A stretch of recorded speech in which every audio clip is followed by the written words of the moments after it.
We tried it and something happened. Now we got it. Something happened the first time. We back.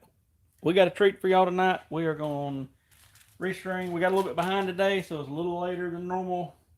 We're going to restring this Bear Whitetail Legend.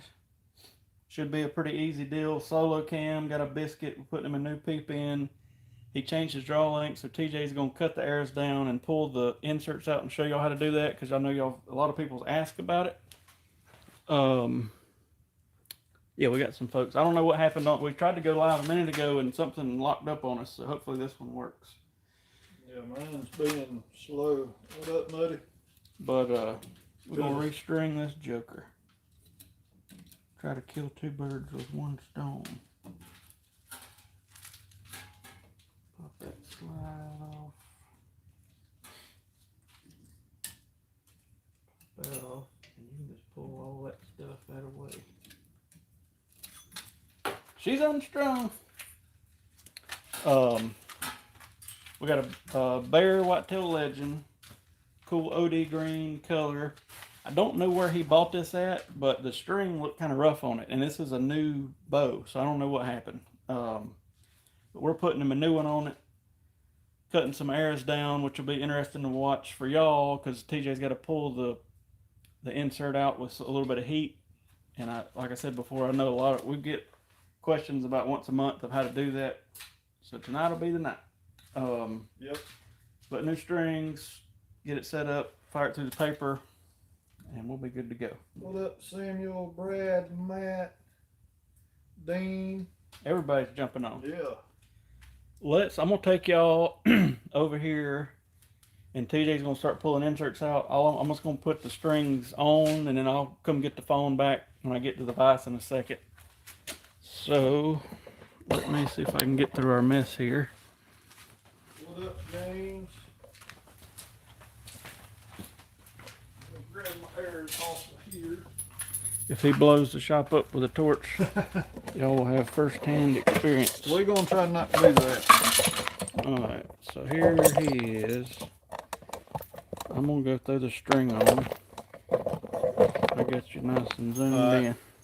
Most people, when it's really not ideal to do this, but we don't have any inserts in the shopper, we wouldn't do this.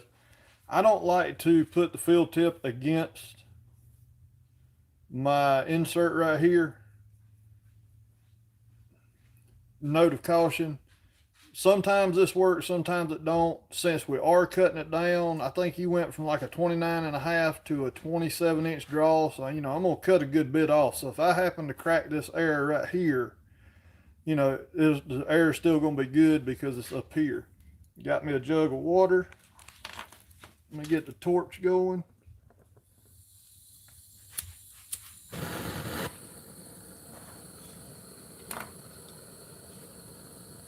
And then I'm just going to basically put the tip of that field tip in the flame, and I rotate it around. I couldn't tell you how long it'll take for this to heat up, but I always just kind of put it in the heat and then try to tug on it, get my pliers adjusted.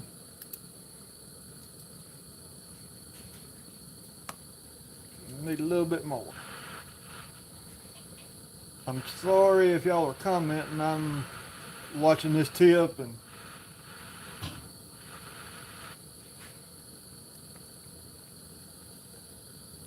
a little bit more.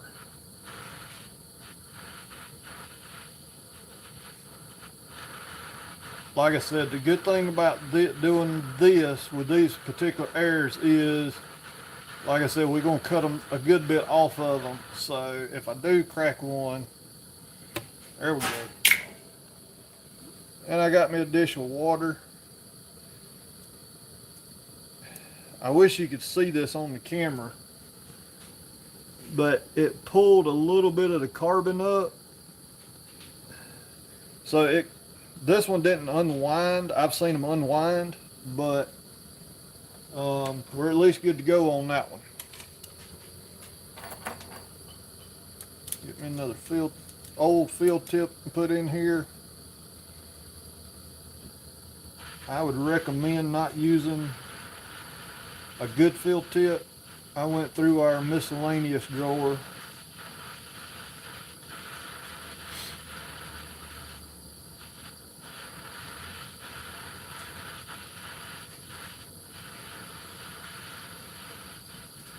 The reason I use a different field tip in each one is I've done this before and tried to use the same one and forget it was hot and grabbed it. So I burnt my fingers.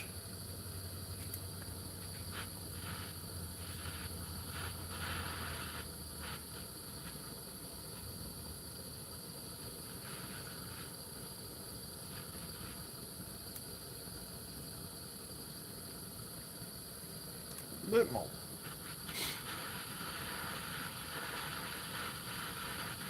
And it just takes a little bit of time. You can't get in a real big hurry.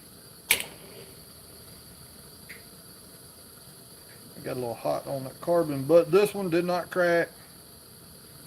So if we had to use this same air, we'd be good to go. So it's going to be, you're going to have a 50-50 chance on any air doing this. Like I said, this ain't ideal, but we don't have any gold tip inserts in the shop.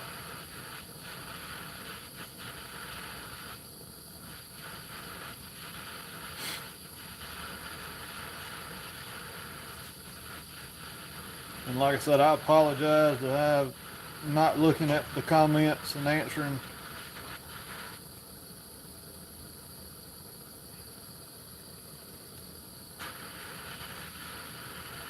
I'll get back to them here in just a few minutes, but it does take a little time.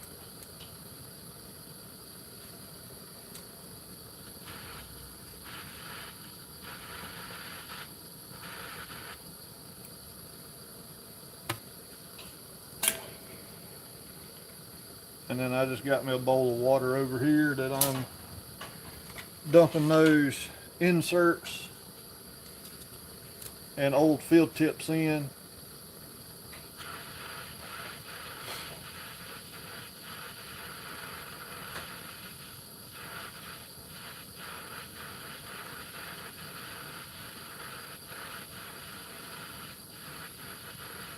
Back, I remember I was shooting, which bow was I shooting? I think it was my switchback I remember cutting my air super duper short. I mean, right at the burger hole, and had to do this, and I remember I messed up a couple airs. And I couldn't reuse them, because I cut them short. Now I got to where I cut mine to the front of the riser, so if for some reason I had to reuse inserts, and I did crack one, I could at least cut a little bit off. It's not going, sometimes it'll crack it further down the air, but most of the time it's just going to be right here. Like I said, there's one again that it kind of separated a little bit.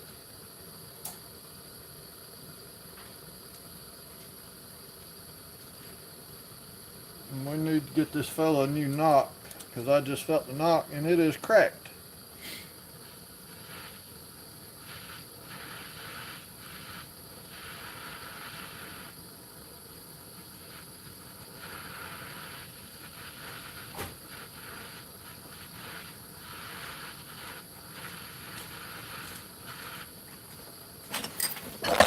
You need assistance?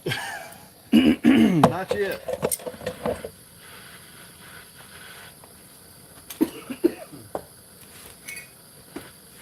But like I said, I just hold it. Nope, not yet.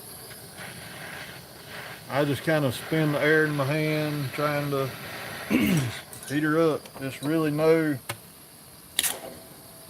And again, if you're just tuning in, you don't want to put heat on carbon, but we're cutting these airs off like 3 inches, so if it messes the very end up, we got. Yeah. I can see people getting on here and being like, what the hell are y'all doing?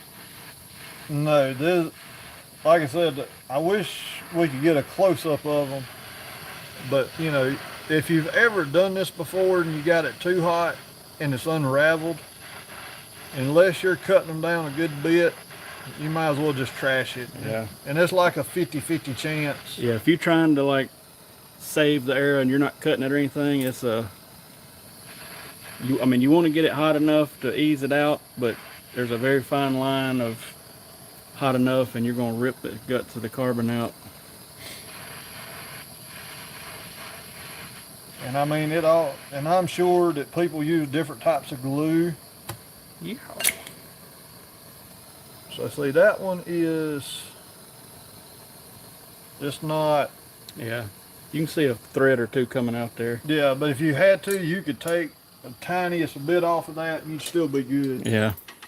All right, so I got the strings on it. There was an almost big, if he'd have kept shooting this bow, let me see if I didn't fix it, but his cable stop here was extremely loose and actually canted sideways from where the cable was hitting it. So it was just a matter of a few shots until that was gonna come off or really screw something up. But anyway, got a gold tip arrow here, and like TJ said, he'll get his phone after he gets some arrows done, and we can't see y'all's comments at this exact second, but in about 3 minutes we will. I'm gonna get everything leveled up, throw a loop on this thing. I'm gonna just eyeball. Yeah, it looks like the center shot's close. I'm gonna throw a loop on it. Where's my other level? I'm gonna save that one because that one done like we was talking about. All right. It unraveled pretty good. Get everything level.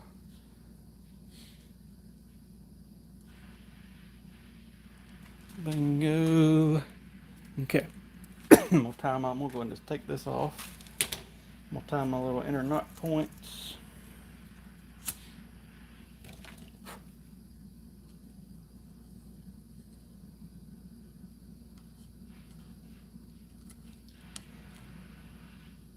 That's one reason I really like with that cable stop about falling off. You know, if you get your bow and you know, like this guy, I think he's still in the stages of kind of playing with his draw length, but once you know everything is where you want it, put you some blue thread locker on your screws and that sort of thing, because it don't. I was at I think it was when I was shooting this PSE Supra. We were in the middle of a tournament and I heard something rattling real bad.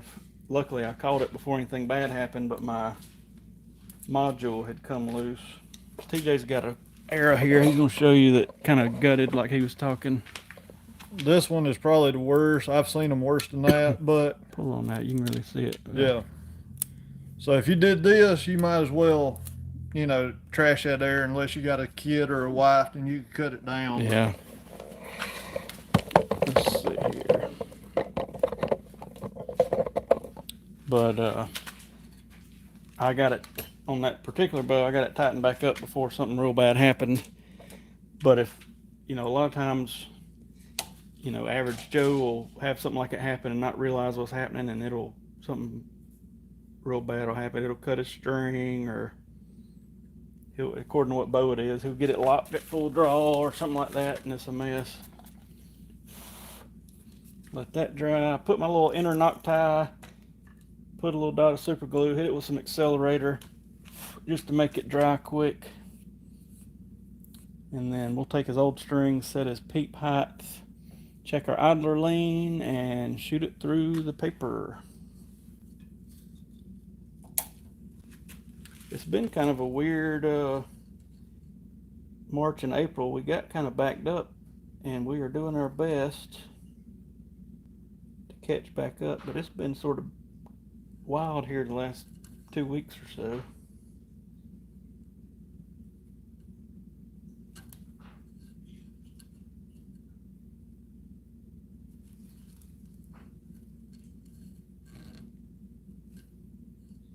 I guess in the archery world, there's never the perfect busyness. It's either wide open or crickets.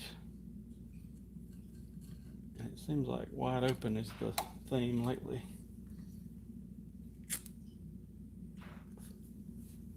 Same thing with the bottom one. We'll put a little dot of glue around it. Hit it with my accelerator. Let that dry for a minute. Put my loop on.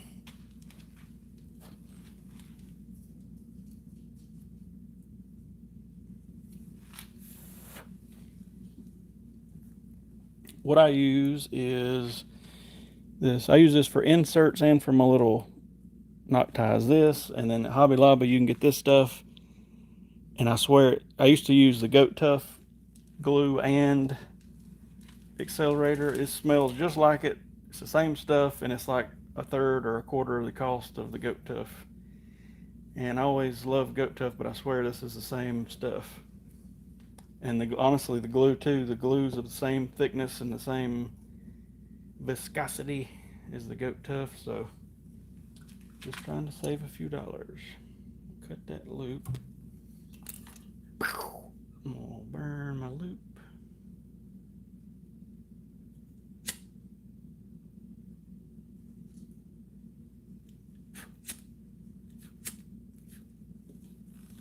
I found with this loop material, there's a couple colors that really don't stretch as much as others. It seems kind of like with the string material, the fluorescent colors have more issues. The bright stuff seems to be a little different diameter and be stretchier than like an OD green or a black or a silver or something like that. I don't know the rhyme or reason. The last batch of flow green loop material we had was just awful. I mean, you could make it as small as you wanted, and it would just it would stretch way out.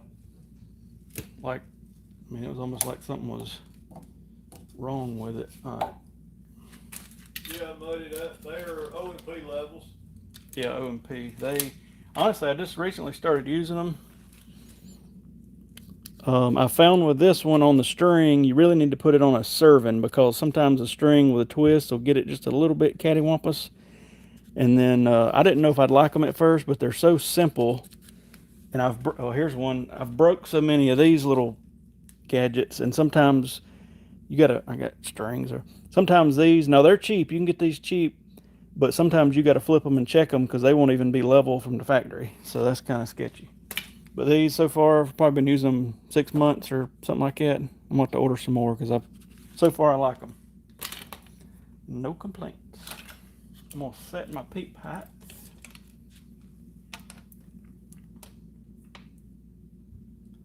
It's got to come down considerably. I mean, like a couple inches. I'm going to press it and slide it, and I'll be right back. I don't mind sliding it a little bit, but this is a long way.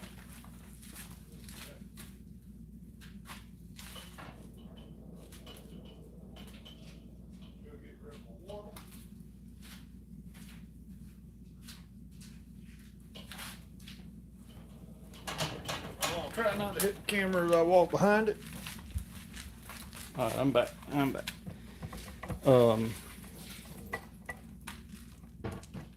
Get on in there. Let's see, who was it? James, we've tried the drill bit, and I think it's about like the heating method. I'll tell you what happened with the drill bit that was weird. Like TJ said, it worked a couple times, but then a couple times I've had it mushroom the insert where it's hitting it, and it'll crack the arrow because it's bulging out that insert. That's kind of weird, I know, but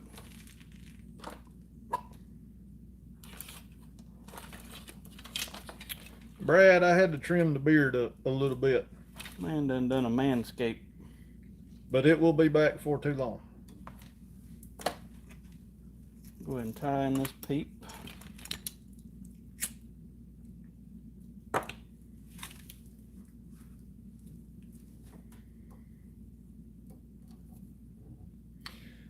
I didn't see that muddy, but you can get them at Lancaster. You might be able to order them straight from O&P. I ain't 100%. I think so. I know they were more expensive than these other ones, but they wasn't like crazy expensive. There's an HTM level that I actually lost, and it's one of those that screws. You can screw it on the string or put it on the riser type deal, and it's like $60. And I liked it, but it's a big block, and a lot of these risers today are like this. You can't really set it and have a good square spot, so not a biggie.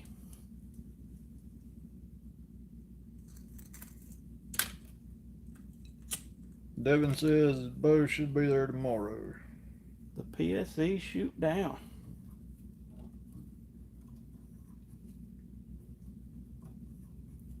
Maybe we. Oh, there's kicking on. Yep.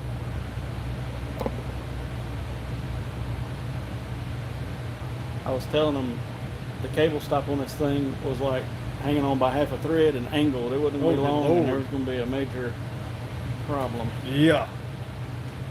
I don't know how it would be on that one, but would it lock up like it would like on the... it wouldn't really lock. It would just way overdraw, and I mean it would be one of them you would catch it, or it might go way too far and cut the cable and really surprise you.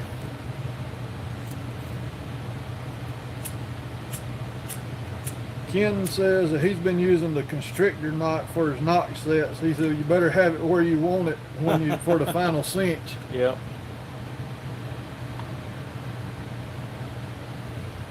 I used the inner knot things for a long time, and then for a while I didn't, but it just seems like it helps to not pinch the knock, and then if you ever need to change your loop out, you don't have to worry about trying to keep it in the exact same spot. You just you got your set stuff, and it's just the only time it's a pain in the butt is if you need to make a loop adjustment, which is, I mean, it's kind of rare. But you got to do that because you can move your rest on most bows. But Yeah.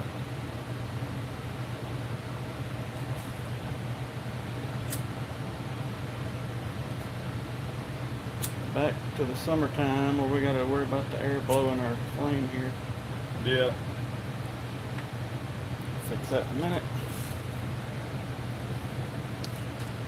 Let's see here. I'm gonna go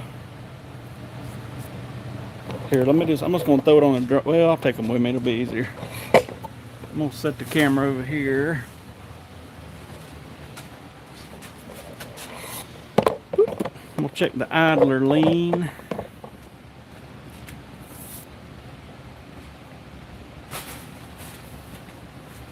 I just chunked that there in the biscuit. That's fine.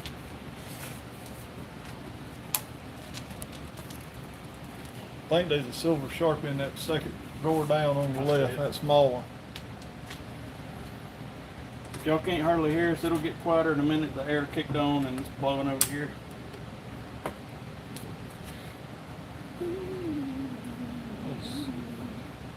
Alright, we're hitting the poundage we want to.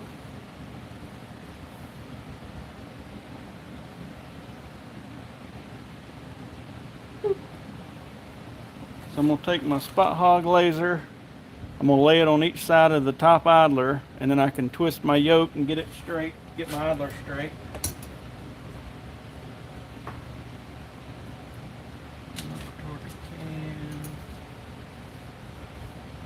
Maybe about a twist in the OD green.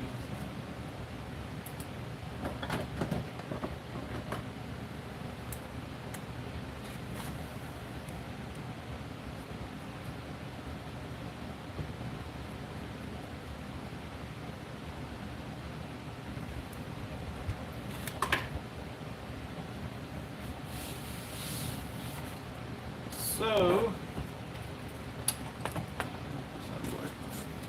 can I see me? Yeah. My idler is leaning to the left the way I'm looking at it. I'm gonna twist my OD green side and bring that limb tip down. And while TJ's gonna chop arrows while I'm doing that, so I'm gonna give you back to him for a second. Yeah, I got one more. Ken says had a lot of trouble with not pinching short ATA bows. Yeah, I've seen that myself. Yeah, on long draws especially. I'm gonna just put them right there. Alright, that'll work. You can do whatever you need to do. What I'm gonna do is I'm gonna set my saw up. It's probably gonna get loud. I'm not gonna cut this area yet because I gotta get that insert out. So I'm gonna lay it over here. And I need my other arrows first of all. That might have been that junk arrow I had. Which one was that? I just grabbed one out of a gold tip out of the bucket to set this thing up with. No, that's the one that I had. Okay. That's the one that I had over there. I got you. Let's see. I need to find a gold tip knot. And that other one's cracked. Now if I don't want to put it back in there. Yeah, I got a black one right here. Got a black one. I think I ordered these for me and you and forgot about them. Well, he's got the long shanked ones on there. Oh, does he? No, Yeah. I ain't got one of them. Can't let that. So give me just a minute. I know I seen one over here the other day when I was looking. Now I just gotta find it again.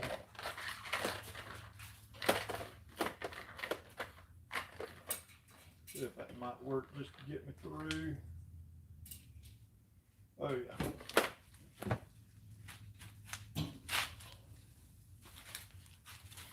Alright, so I got the saw set. It's fixing to get loud.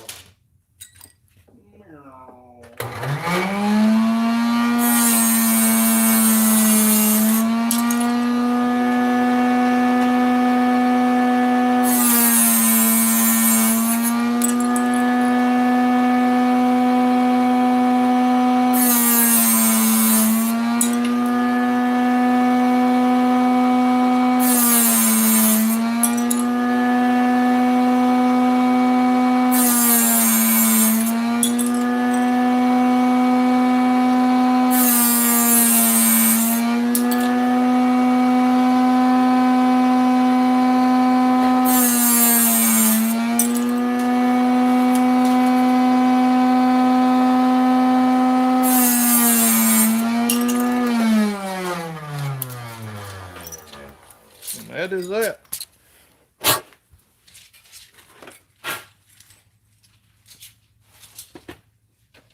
I'll find me a little pipe cleaner. I know there's one over here, and just kind of I'll run it down the shaft, get any of that carbon dust out of it. And I need to get you an arrow. I got my twist in. It looks good. So now we just gotta shoot it through the paper, see what it does. This is the Whitetail Legend. It's I guess they wanted to have a throwback. We got some here at the shop. I don't think we got an OD green one though, but sort of a throwback type of deal. Put some what is this, buckskin and tan or buckskin and black? Buckskin and black, I believe. Buckskin and black strings. Got his draw length shortened. What did I do with these tips? Losing stuff. There they are. Okay.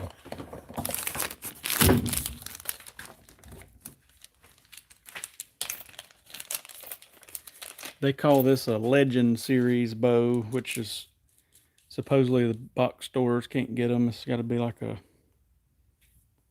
regular pro shop.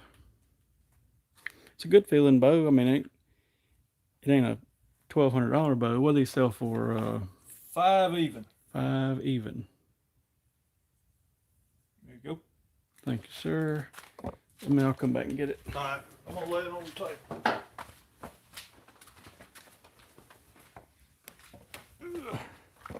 I'm gonna grab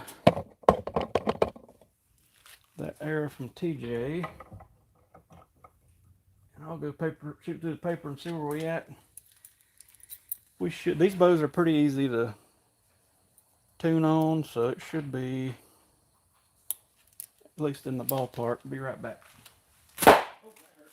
I stepped on a shipping container bubble wrapping thing. Thought my torch done let loose on me. I got some of them packaging big bubbles on the floor, and I stepped on one, and I possibly soiled myself. I'm gonna go set y'all up in here, and then I'll bring the bow. We got stuffed bows everywhere. I'm gonna back you up right here. Stand by. I'm gonna grab the bow.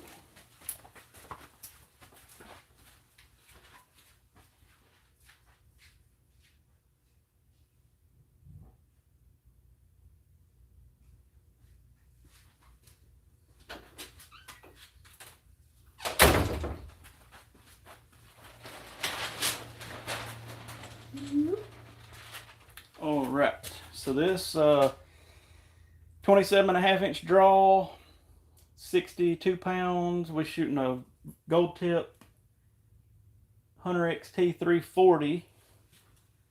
Let's see what happens. Everything's level and that sort of thing. So let's see what goes down.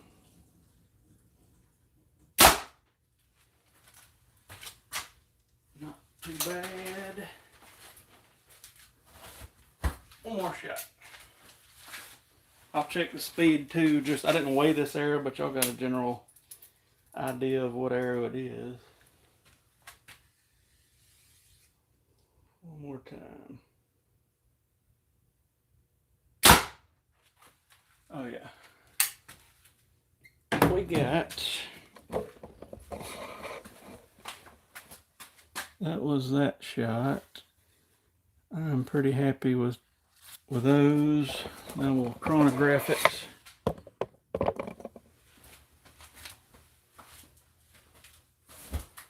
I don't know the IBO of this bow. It's not a speedy bow, but I would imagine, well, we're at 27.5. What do y'all think? I'm gonna say like, I mean, this is probably a 400 and few grain arrow if I was guessing. So I'm gonna say somewhere around 260, but it could prove me wrong.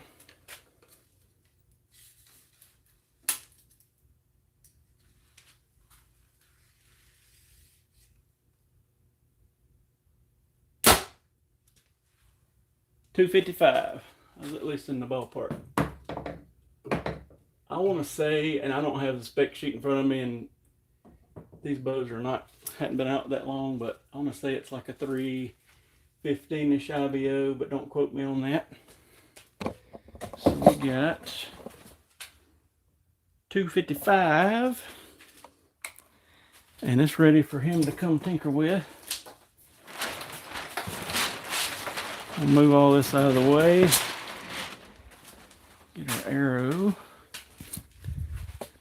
I think a couple people's asked about this target they've seen in these videos. All it is built a wooden frame,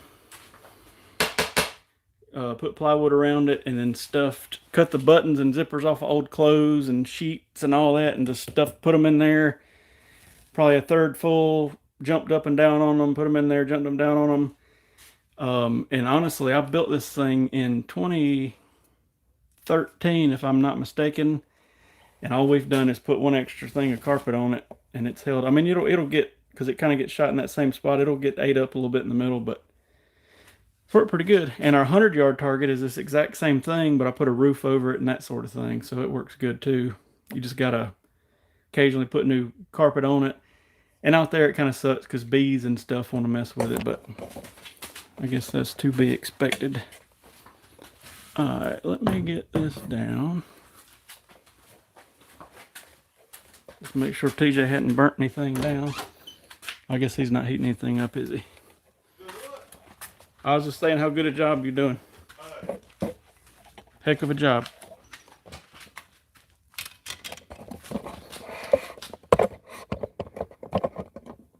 Alright, let me get this back over here.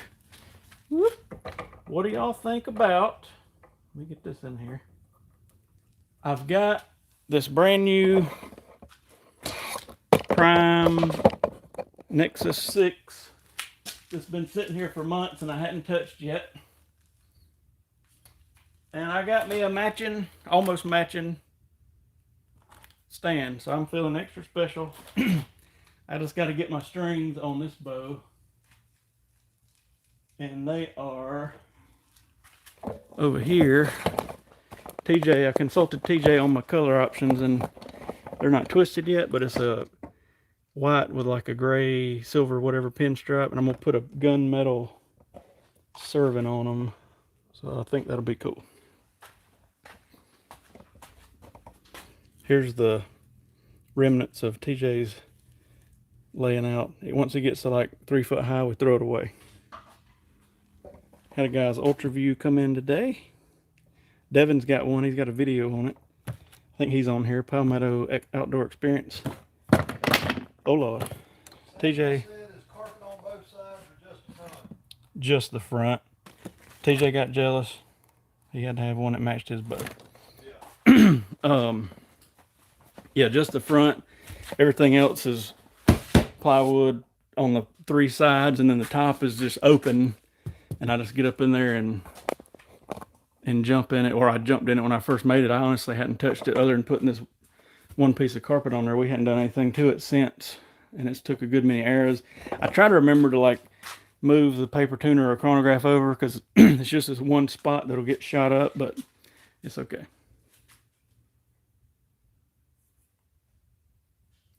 But anyway, that is our target. Here's the rest of our lights I gotta put up that I hadn't done. I need to do this paper tuner we've had questions about. I got the frame idea for this paper tuner in a 1996 Buckmaster magazine back in the day. And I noticed we improv'd it a little bit. I put these little gizzies here that are spring loaded that'll hold the paper. And then when we moved to this shop, I put the rolling feet on it. And then I mounted the chrono on the side just to keep everything together and easy to just go boop, boop.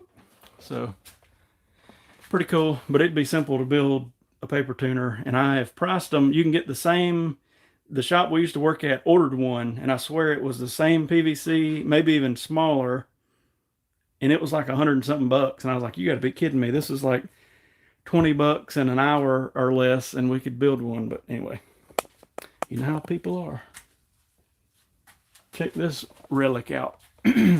That is an old bear whitetail.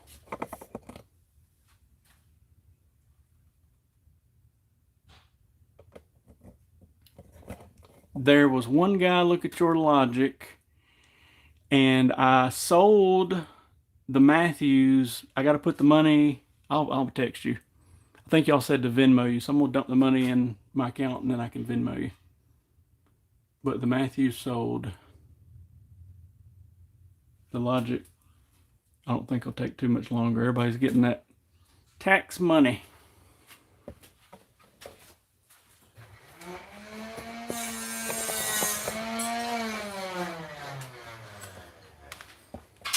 Let's go see what TJ's doing. We got a mess. We had somebody ship a bow in this joker. Check that out. I priced it through the post office to ship back in this box, and it was going to be, what was it? $165. $165. We are coming to tack, but I think, what was it, Friday? Yeah. Saturday was sold out, so we're gonna shoot Friday and get our butts back here to open the shop on Saturday, but we'll be there Friday. Yeah, it was gonna be like 160 something bucks to ship this thing, so I was like, we're gonna ship it in a bow box. But I'm talking about this joker was padded. Padded. Muddy says she's working 7 days a week, 80 plus hours a week, making bank. Let us hold $1. TJ's got them ready. They're ready to go. Inserts back in. Bill tips reinserted, so he's ready to come pick her up. Whoop. Oh, I just about stepped on. That's what I stepped on a while ago. And like, I about peed on myself. Anyway. I'm gonna hang that over there, and then we can look at your phone and answer people. All right. I'm gonna try not to hit the camera. Grab this rubber band and band these there. Hand me that prime. If anybody needs a prime logic, I can't remember the draw length. I think it's 65 we got one. max. My man is on the chat, willing to make a deal. But it's a subalpine camo. It looks sharp. It don't have any dings or anything like that. A guy the other day I thought was gonna buy it, but he may come back. But with turkey season getting here and the stimulus and all that stuff, it won't take long. Somebody says she's salary. Uh-oh, that ain't good. You need to work like 12 hours a week then. Yeah. Richard said his first bow was a Barnett Safari. A Barnett Safari. Dean said he had one of those whitetails. I don't know if I said that or not. Trying to think. We got in a B3 thumb button release today, the Exit. Mm-hmm. See how people like it. Scroll back through here. Oh, Sam asked earlier that he's narrowed it down to the B3 Hawk or Scott Ghost. Are they the same company? No. B3 is the people who originally started Scott Archery. So Yeah, and then they sold Scott to the Outdoor Group, which owns like Elite. They own a bunch of companies: Elite, CBE, Winner's Choice, all that sort of thing. I still like Scott, but I do feel like their quality went down a little bit when they got into the big company deal. So it wasn't long after that B3 came along, and we were like, score. yeah. Samuel, I just lost it, but I like the swivel stem versus Me too. the nylon. It's just, I don't know. I've always shot it. I've shot the nylon strap or the webbing as they call it. I think to me the the nylon, a lot of hunters have said they like to tuck it in their coat or their sleeve of their coat, but I'm used to almost having something to wrap my hand around or hang on to or whatever, and I can't get away from it. But well, even where did yours get to? right here. I didn't know this, but you can take even on the B3s, Flip it all the way around. you can tuck it in just like that. So you can still tuck it, and it'll swivel around. So, I just like that stem. I've always run it. I feel like the webbing could probably stretch over time, which I mean with that you could lose a screw and all that good stuff.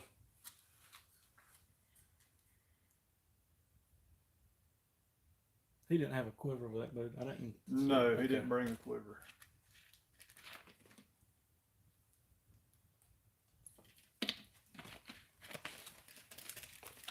Let's see. Richard said he was back in the 3D woods all day Saturday and yesterday evening after work.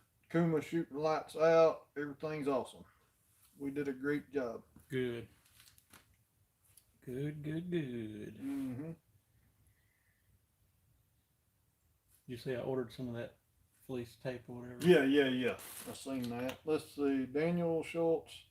Wondering, do you have the PSC FL Speed Knox for an EC Cam Carbon Stealth?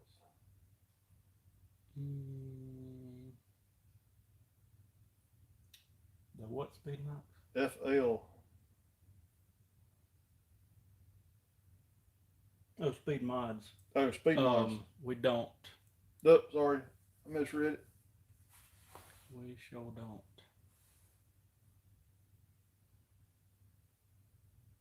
Let's see. Did you ever get a look at the knock-on backstrap release? I don't think I looked at it. I don't think I've gotten. I think in my head I was gonna do it and forgot like about everything else I'm supposed to do. Yeah. Let's see. The pollen is kicking here in South Carolina bad.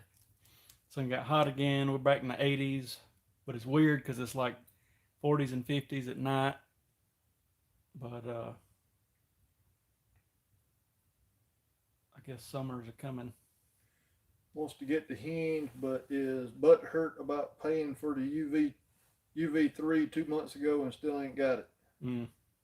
I'll be honest, I was getting worried about that hinge. The guy that ordered it wanted a medium, and everywhere nobody could ship us one. I checked UltraView, checked our distributors and all this. So finally, what was it, a little over a month? Yeah. It took a little over a month, and a distributor got some, and we got one. But I don't know. I guess not having a ton, or big quantity of stock could help. Kind of like with John Dudley and some of his stuff. It seems like releases are back on the website, and then it won't last but a day or two, and they're out. So it's more of people are about to have a fit to get them. But at the same time, the most complaints about UltraView I've seen online is they don't ship stuff quick. and it's hard to get a hold of them. So I don't know. Richard, I prefer a one-piece quiver for hunting. That way, I have it on my bow when I'm walking in the woods. When I get in my stand, I can just dump, take it off, put it in my backpack. It's out of the way. Yeah, I kind of do the same thing. The hex light I like because it's got the 3 green LED lights on the top of the hood, so you could actually use it as your flashlight walking in. So I really like that quiver, but yeah, I mainly do a one piece. If y'all have a Harbor Freight near you, they have these little battery packs. I just seen them over here for just like $2 or $3. And we started buying them because people would come in wanting the sight light batteries, and to order them from, well, even to go to Walmart and get them, they're fairly, I mean, you're looking at like 2 or 3 times the price of all these for just a couple at Walmart. So just a heads up if you need little batteries. What's your worst memory as a bow tech? Ever blown one up? Mine is definitely round about 2002 or 3. A guy brings a Matthews SQ2 in, and he says, "Man, this thing's got a squeak to it. Can you scope it out?" And I said, "Yes, sir." And he said, "It's weird because," he says, "the squeak is kind of right as you come to the back wall." So I just got it from him, in front of him to kind of see what's going on. And right as that thing came over that hump, it exploded. I punched myself in the mouth. I had blood coming out of my teeth from my gums. Like, felt like I had a black eye. The string like wrapped around my arm and like pulled, and I'm bleeding on my arm, and it's like bruised, and it scared me so bad. Like, I'm just sitting there shaking. And I remember we had a glass case. The guy reached over and he's like, "Buddy, you all right?" And I remember doing like this, and it was just covered in blood, and I was like, "Oh crap!" So I just kind of set the bow down and ran to the bathroom because I'm thinking it hurt so bad. I thought I'm missing some teeth or they're about to come out, but I wasn't. So I like looked at my gums and they're just pouring blood, and I was like, "This sucks." So I get sort of back to normal, go back up there and look at it, and the post of that cable had some kind of little burr in it, and it was a factory cable. It just opened up that whole loop, and it did it right when I was about to hit the back wall or whatever. It scared me to death, and no joke, for 2 or 3 weeks I had a black arm, and my gums and teeth hurt, and it was a mess. But that I can think of would be my worst story. I mean, usually when something blows up, it's something the customers derailed it or something like that. But that was a mess. I called and had a word with Matthews. They sent me new strings and cables and a new cam, and for free, which it was the guy's bow. But I don't guess I got a story that'll top that one. Mine was. I forgot about this. I know where it is. We was working at the same shop. You was off that day or something, but it was right about closing time.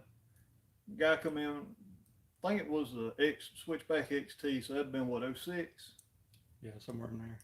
And got him set up. Was back there sighting him in. He was leaving for Ohio like the next afternoon on a hunt, and we're getting him sighted in, and he draws back, and the next thing I know is it sounds like a 22 rifle going off in there in the range, and all I hear is glass start shattering. So I dive in the floor, and I'm like, "What in the world?" And I look at the guy, and I'm like, "You all right?" I figured he dry fired it, but I'm like, "Nah, he put air in it." And about that minute, he looked. The air had broken 3 places. The part with the field tip was stuck in the target, the center section was missing, and the part with the fletchings was stuck in his arm right here. And I was at like the Walmart, and I was off that day, and I think Charlie called me and was like, "Where in the hell are you at? Get up here right now." And I was like, "What is going on?" And she's like, "I just got here, and there's a man with an arrow in his arm, and TJ's about to barf." I can normally, I do blood and everything pretty good. I really don't have a squeamish stomach. But for some reason that night, yeah, it wasn't good. But I mean, that's probably, it didn't happen to me, but you know, it's always been in the back of my head kind of deal. The only other arrow arm injury I've seen to that extent was I had a guy a couple years before that with a Matthews Q2. Put a biscuit. He was wanting to buy the bow. Put a biscuit on it. He grabbed a random arrow that was sitting back there in the range, and it looked like his to give at least a. He wasn't a complete dummy. It did. It was like the same fletching color and everything. But he snatches it back. It lands right. It's too short. It lands like right there, and he just hammers the release, and it goes in right there at the base of his thumb and comes out the tip of it, and it's got feathers on it, and there was a blood trail to the target. Well, anyway, his name was Larry Thompson. He's dead now, not from that, but he comes back the next day, and I mean, he's went to the hospital obviously, but the base of his thumb is huge, you know, and I'm sitting there thinking he's pissed or he's wanting to start a lawsuit, you know, something like that. He's like, I think I'll take it. I said, do what? He said, I want that bow. I said, I looked at him. He said, I know I can't shoot it right now, but he said, I love that bow. And I was like, okie doke, cha-ching. But, and then the one other, like, really scared me story, 2001 or 2, a guy was Dave that owned Bucks and Bass, had this old Barnett crossbow, big old thing, loud, obnoxious crossbow. And he was going to trade a guy a hitch hauler for it. And I go back there with the guy. We had an indoor range, and he cocks it. And the best I can figure is he didn't seat that crossbow bolt good. Because I'm like standing beside him like I am TJ. And when he pulled that trigger, it was like slow motion. Cables, strings, limbs, any miscellaneous part on that crossbow just exploded. And the cam broke out of the limb with strings and stuff, and I had ducked down into the floor, and it had landed on my back. And that guy, he just held it away and turned his head, and I said, "You all right?" And I was still down on the floor, and he said, "Yeah, you all right?" I said, "I think." And it sounded like a bomb went off. So a couple people came running in there, and they were like, "Good God!" And I remember we got it fixed. Called Barnett. They sent us the parts. We fixed it, and I was like, I am absolutely not shooting this bow. Mm-hmm. And a guy bought it, and I don't remember the whole who it was or the story, but I remember I was like, whoever wants to deal with this thing, you can, but I will not be near it. Samuel asked, would we have any leads on a G5 Optics XR2? Oh. Stand by. Where's the sight box? Sight box, right yonder. You need a right or a left? Is it left? I think that was left. And I may have gave it to somebody. No, we hadn't given it away. Somebody gave me one of them. He bought a new sight. It's got to be in the sight box. Let me look. It's on the wall. Let me back y'all up. Back that thing up.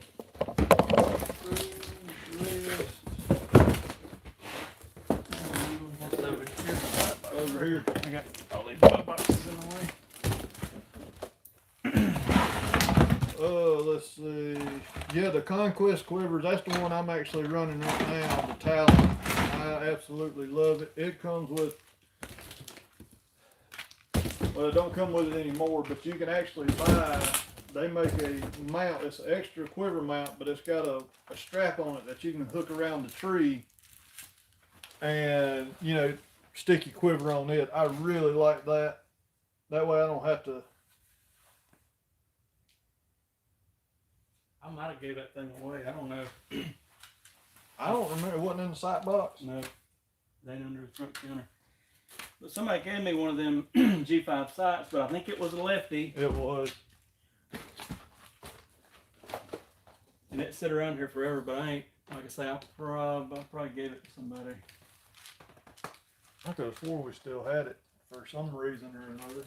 If we find it, we'll see what it is and holler at you.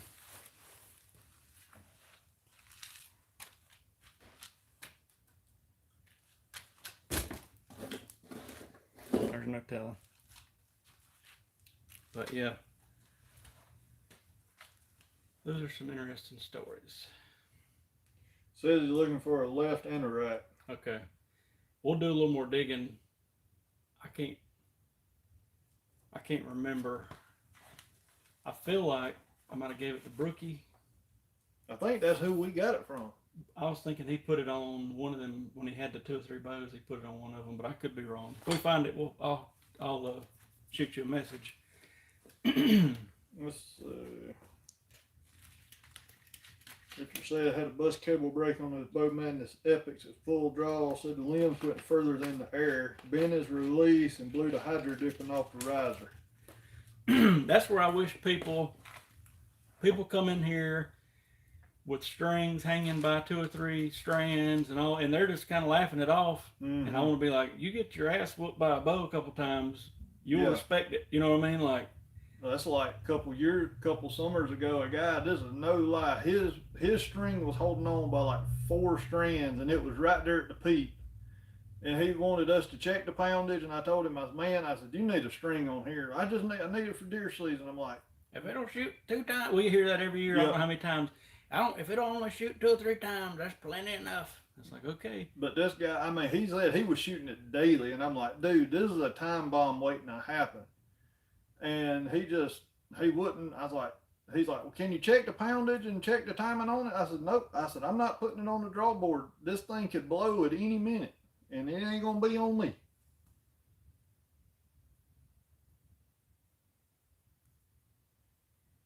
Richard said that it failed under the serving on the axle post.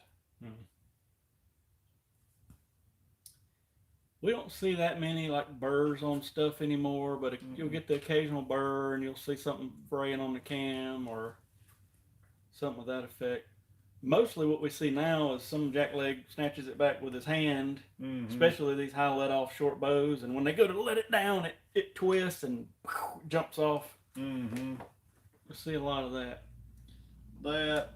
And I mean, most of the time when you see one too, it's got a ding or dent or anything. Most of the time, it's somebody hit their deer stand while shooting at a deer. Yeah. I've seen that a lot here lately. And you still get the good story of, well, I let my buddy pull it back. I should have never let him do it. We hear that a lot. Mm-hmm. Probably 6 times a year, and it's always like, did that really happen, or did you do it and you don't want to admit it? I know one guy done it, and he brought his buddy in here, and he said he's paying for it. Yeah. I was like, that was this past year. Yeah. I was like, okie dokie.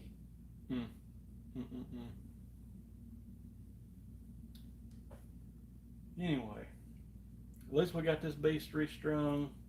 It was easy. Can't get no more easy. Level it up, bullet hole. Mm-hmm. We see that with a lot of solo cam bows. I know they're a little slower, but get everything right, and it really no finicking to it. Yeah. So I got to give them that. I had actually I made a video on it if I'm not mistaken. That Matthews, what was it? We just shipped it out. No, I'm thinking about that bow. I didn't make a video on it. The Switchback XT. Yesterday, I literally put the strings on it, leveled it, perfect bullet hole. Let's see. Steve said, I wish I lived close to y'all. Don't have a decent pro shop close. I seen a post yesterday. Somebody bought a prime. He didn't say where he was at, but the jokers, he said they had to shim the cam. They took a pair of channel locks to the, where you hook the rest cord at, on the outside of the axle, and that thing was scarred up. I did see that. Well, Robbie said he'd send him one of them, but I was like, man, if I was buying a new bow and seen that, I'd probably lose my mind. Let's see.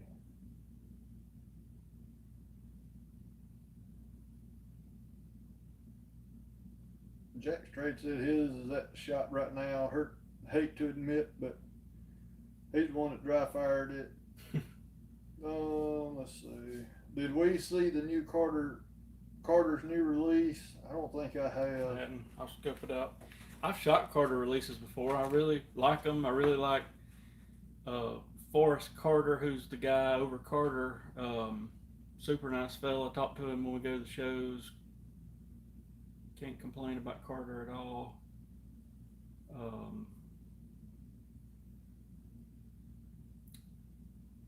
There was a Carter release, the Wise Choice I almost bought, but I ended up with a crap. What did I have? I can't even remember now.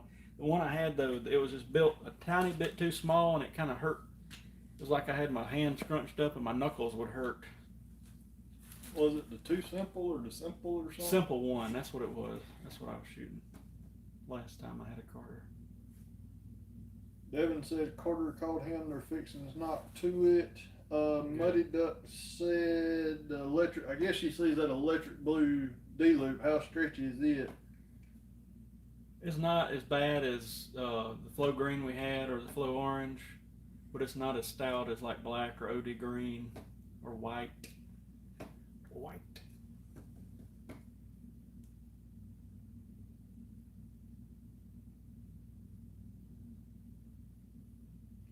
Samuel said called Bear, told him what happened. They said they fixed it. Let me know how much it cost. Oh yeah, he let's see, where was he? He says his dad did that to his Bear Lightfoot 6 days after he got it. Dang.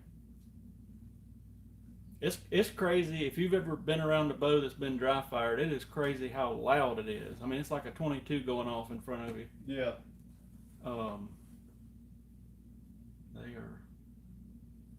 They are loud. Lights out. We got a Expedition X30 shipped in today to play with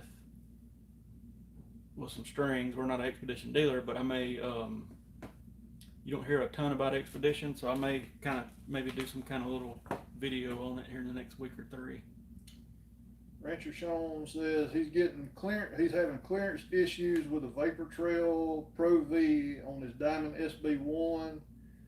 He said he's tried to turn the odd fletching vane to the left and even switched to low profiles, but he's still getting marks on them. I would try really tightening that cord up, see if it makes any difference at all, and then if that don't, go the opposite way. Really loosen that cord up to where the rest is almost coming up. I've had a couple bows that are finicky about exactly when that thing needs to get out of the way. So, and I don't. Well, that's a lead driver. If you've got, yeah, I know. If it's got, if you've got a camera, like these new fancy phones have got that super slow motion on them. We took a limb-driven rest one time, and I videoed it. And as the limbs on the bow were like almost pulsing after the shot, the dang rest was going boop boop boop boop boop, and it was an old junk cheap limb-driven rest at the time. But that's what it was. It went down, and then about the time the vane got to it, the limbs were, from all the vibrations and stuff, it came back up and caught the vane. So if you've got somebody or you got a smartphone with that super slow mo, it'll slow it down enough to see what's going on. Larry, that's all we use is the BCY number 24 for D-loops. Only time we run 23 is if we're, changing a cord out on like a QAD or something. Yeah. And we've had to use it before on some type of release. I can't remember what it was. We was having an issue. And other than that, we got the Gibbs glow in the dark loop, which kind of everybody wanted it. Now we hadn't heard anything about it. I still got 6 foot of it or so, but. And it seems like the camo loop, all the camo loop I've ever tried, BCY, Brownell, whatever, it's real stretchy. I guess, I don't know what it is about it. Richard said it'd be interesting to see if Expedition are accurate in the speed claims or if they're as far out as Obsession. I'm gonna bet that they're as far out, but I might be wrong. I'll check it. Like I say, I'll do a video on it. I think we're stringing it, but I'll do some kind of video on it just because it's not a common, we don't see a ton of them. Larry said, sorry, he's talking about the 23, and do we use the 24 braided Spectra for D-loops? Yes. All right. But, I mean, to me, the 23 is still fine. To me, it's a little bit smaller diameter. So, like on a caliber release, it scares me a little bit. Because, what if but on like a hook style handheld or whatever, not a big deal. Was just given a Matthew switchback barely used. Should I outfit it with all new accessories or just buy a new bow? If it was me, I mean, it's according to what kind of money you want to spend. But if it was me, it'd be like my backup bow. I'd put some decent stuff on it, like here, what's that, XT? Like that's got a biscuit and an older HHA sight type thing. I'd make it a backup. I mean, there's nothing wrong with shooting as your main bow, but I'm just saying if you got the money to buy, laying around to buy the new bow, I'd probably just keep the XT as a backup and buy a brand new one. The XT is a great shooting bow, but you can definitely, compared to a newer bow, you can definitely tell there's not as much let off and valley and all that sort of thing. Larry says he's using a 23. He said it just doesn't mushroom out as well. Yeah, I agree. Let's see, where's he at? Rancher Sean, I've tried tightening it and it didn't fix it, but I will try loosening it. Thanks so much as always. Yeah, just see what happens. And like I say, if you can get these Android phones have got that, they call it super slow mo, and I think it's been a couple years ago when we first discovered it. It was like we discovered fire, but yeah, I had TJ shoot a bunch of times, and it was super slow, and it was like, this is neat. But Muddy Duck says that she said, if you'd like to sell the glow in the dark, let me know. I would like to make a bracelet with blue and the glow. That'd be neat. Muddy, I'll message you. Let me know what I owe you did on that Tumblr. Devin says he thinks one of his Evos would look good with glow string. I had the same thought.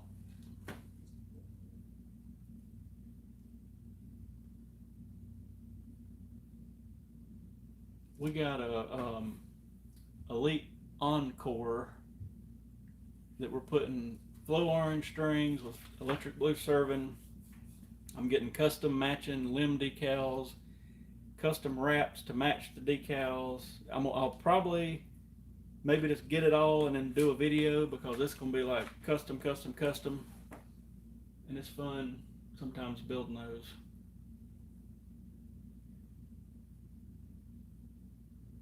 Bows are everywhere. Bows in boxes, bows in Vices hanging. in the ceiling, not on the floor.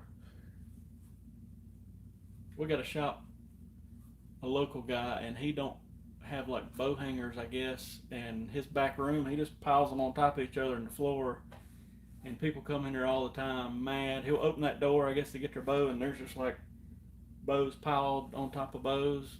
I was like, that's probably not a good way to do it. No, not a very good way. I guess we'll get off here. It's about 8 o'clock here. Yep. Figure out an eating situation and then do it again tomorrow. Yeah.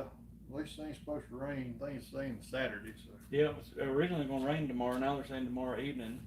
And it's supposed to rain this evening, but the security camera don't look like it's doing much of nothing. But anyway, we'll hopefully this was different and fun. I was just trying to kill 2 birds with 1 stone and get that bow strung, and the arrows cut, and our live feed. It worked out pretty good. Yeah, Richard got in real quick before we get off here. Do you have any arrow holes in the roof of your range? We've got arrow holes in the back door. Yeah, door out here. In the shop, there's holes in several doors, and then outside there's like a big shed off the front that people shoot from up under, and our prized possession out there is, I sold a bow to this kid, and it was right around Christmas time, and he kept pulling it back with his finger in front of the release and kept pulling it back, and we were like, listen, I even put my release on, and I said, I'm going to take your bow, and I'm going to show you how I shoot this thing. I pulled it back. I said, once you get on the target, go ahead and get on the trigger, but not until then. And about 3 shots later, he hammered that release coming back, punched himself in the nose, and we'll end the live stream by showing you what has been left in our roof out here. TJ actually got up there and gave it a good tug, and it wouldn't come out. Yeah, so we left it. We may lose some stream quality here. I can probably just zoom it, can I? Oh yeah. Wait, zoom way in. Yep. Well, it's kind of dark, but there's an arrow up there.